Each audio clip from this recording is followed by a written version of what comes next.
Walang kuryente oh.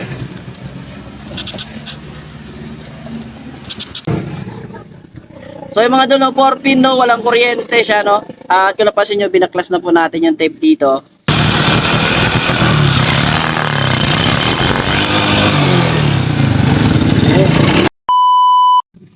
Yon, good morning mga idol. Euro. Ano pala to sa Motorstar. Ayan, well 125 Motorstar. Idol. So, ang problema nito mga idol kuryente, no? Walang kuryente. Check. Walang kuryente oh. Naka-on sa susi, naka-on sa susi. Ayan, naka-on yung susi. Walang kuryente. So, umpisa nga natin yung troubleshoot. Doon tayo mag-uumpisa sa pinaka-punot dulo. Kasi magulo na rin po yung kanyang wiring. Sabi ni Tropa, may-ari, ayusin na rin natin. And so, umpisa tayo mag-check dito po sa kanyang stator mga idol, no? Dahil nga po walang kuryente, ay check natin po yung pinagmulan po ng mga source ng kuryente, no? Umpisa natin dito kasi pinapaayos na rin naman sa atin ng ating idol yung kanyang wiring, no? Check na rin natin sa pinakapunot dulo, no? Kickstart mo lang yan. Pag umilaw po yung dalawang kulay yellow na galing stator, ibig sabihin ay goods po yung kanyang stator. Ayan, so check naman natin yung wire na papasok dito sa kanyang regulator. Kung goods ba o kung nagbibigay ba ito ng kuryente papunta po sa regulator. Salpak muna natin yan. Stator pala ni ating idol ay full wave mga idol, no? Kasi nakita nyo dalawang yellow, naka full wave yan matik. So dito sa kulay red, dito yung naglalabas ng positive. Ayan, kaya isasalpak natin yan mga idol, tapos iti-test light. Gamit po ang test light, mabe-verify natin kung yung regulator ni sir o yung regulator ng ating idol ay naglalabas nga ba ito na kuryente, no, na magsusupply naman sa CDI. Kaya walang kuryente. Okay, so check natin if mayroon. Yon, meron mga idol, oh. Pansin nyo, yun, umiilaw. So naglalabas po ng kuryente yung ating regulator, no. Yan, sa para mas malinaw. Okay, so nagpo-produce po siya ng kuryente, inuulit ko mga idol. So ibig sabihin goods po yung linya from stator to regulator. Okay? So wala namang, hindi naman siya umiinit, no? At wala namang mga corrosion sa ilalim ng regulator at goods naman siya. Ito naman po yung kanyang CDI check natin. So check, naglagay po sila dito ng wire. Ayan, no? Nagdugtong lang po sila ng wire papunta dito sa kanyang source accessories wire. Tapos parang may putol dito mga idol. Ayan. At ginamp lang nila dito. Okay. So ito nga pala yung yung CDI nga pala dito mga idol, no. Ito po ay dinala nilang CDI. Tapos yung isa kasing CDI daw, yung nakakabit itong CDI ay lumobo. Kaya nagdala sila ng lumang 4 pin na CDI. So 4 pin din po, no. 4 wire din po yung kanyang CDI, kaya sinalpakan nila ng 4 pin CDI. So check natin, hindi umiilaw po mga idol yung kanyang ACC wire, no. Yan, dito sa part na ito, ayan. So hindi umiilaw. Pero dito sa regulator sa kulay red, umiilaw mga idol, no. So yung unang naisip ko diyan ay putol po, no. Baka may putol yung linya papunta doon sa CDI. Kaya kung mapapansin nyo, binaklas ko mga idol. Okay? So well 125 ito mga idol, no, Motorstar. Okay, so pati ako ay nagtaka bakit walang pumapasok na kuryente papunta dito sa kanyang sakit. Nakalinya lang naman yan mga idol, no. Ang problema kasi dito, hindi nila pinakita sa akin yung CDI, no. Yan. So tutumbukin ko kayo dito mga idol, no. Yung problema lang nito ay CDI, no. Yung positioning ng wiring. Yun. So sundan muna natin yung kanilang ginawa dito, no.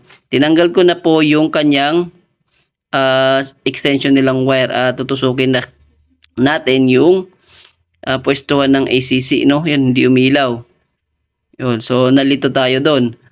Yun, nakita ko na yung problema mga idol kung bakit hindi siya umiilaw. Kaya sinasabi ko, hindi lahat po ng 4 pin ay pare-parehas po ng positioning.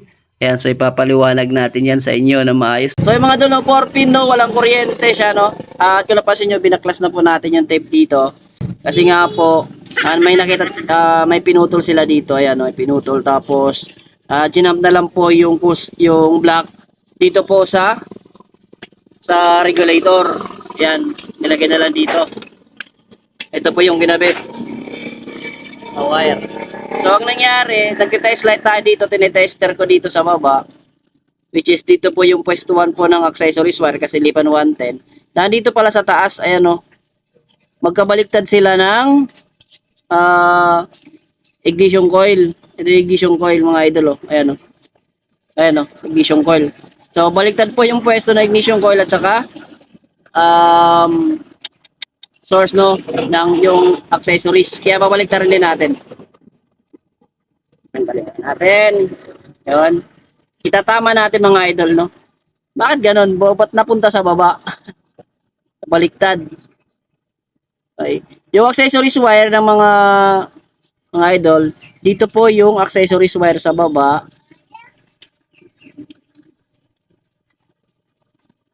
Yan, pag ganyan. Tapos yung papunta ignition coil dito yung sa taas. Okay?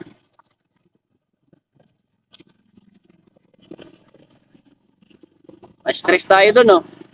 Test light ako ng test light. Na lumalabas.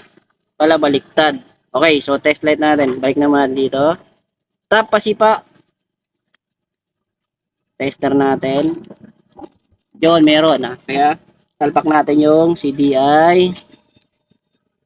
Try natin.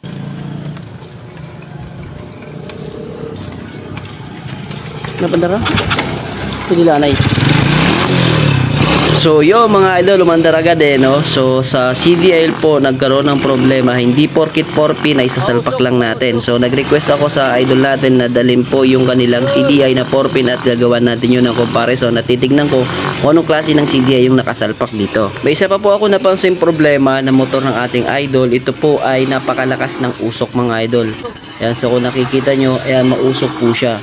Na isa rin po yung nagiging sanhi ng dahilan ng paglolos compression o pag hina po ng sunog ng ating spark plug, nahihirapan yung andar, pamamalya kapag po mausok po yung ating motor, no. Unang-una, madali masira yung spark plug. Pangalawa, yung loss compression, no, makakaipon siya ng mga uling-uling o ribaba sa loob po ng combustion. Ayan mga idol, kaya pag mausok na, paggawa na para hindi mas malaki pa yung sira.